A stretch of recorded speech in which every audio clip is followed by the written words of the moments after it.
Hi, I'm Richard O'Keefe, here to help fundraising event organizers everywhere raise more money to help more people.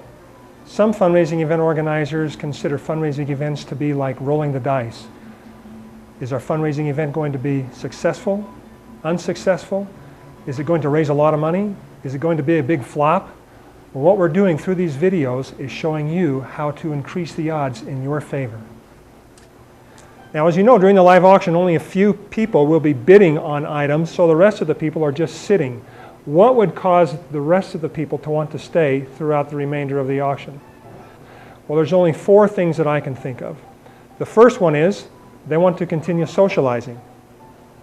If there's a drawing or a raffle that they're waiting for, to bid on live auction items, or to be entertained, this is the reason that most people stick around for the live auction. And the live auction in and of itself should be good entertainment. So how do we make that happen?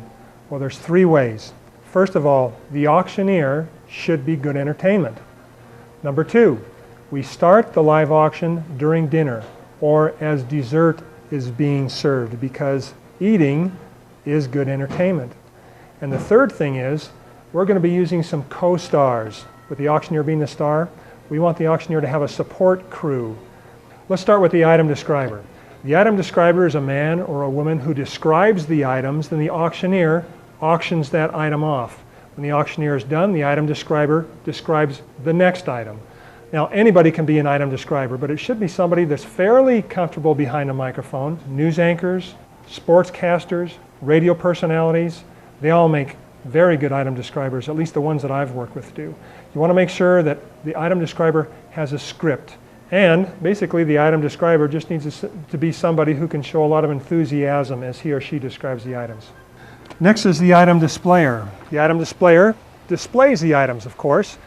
Now, in my opinion, girls work best as item displayers, but I've seen guys do a real good job displaying items. In fact, I've seen situations where a girl and a guy displayed items together, one after another. Also, I've seen item displayers in costume, have a different costume for every item, and do a different sketch for every item. Next are bid spotters. Ideally, 1 bid spotter for every 50 guests. Now, bid spotters are my eyes. They help me recognize bids going up in the audience that I don't see. I'll be looking over here, don't see a hand coming up over here.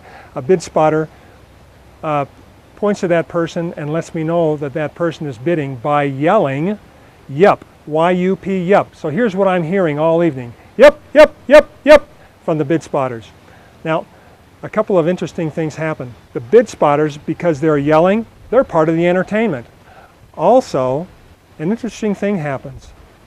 The guests who bid that get yupped receive a moment of attention, a split second of validation, and it makes them feel good. And a bidder who feels good tends to bid again. So don't underestimate the value of your bid spotters. I like to make sure that I train all of my volunteers, my bid spotters, my item describer, and my item displayer.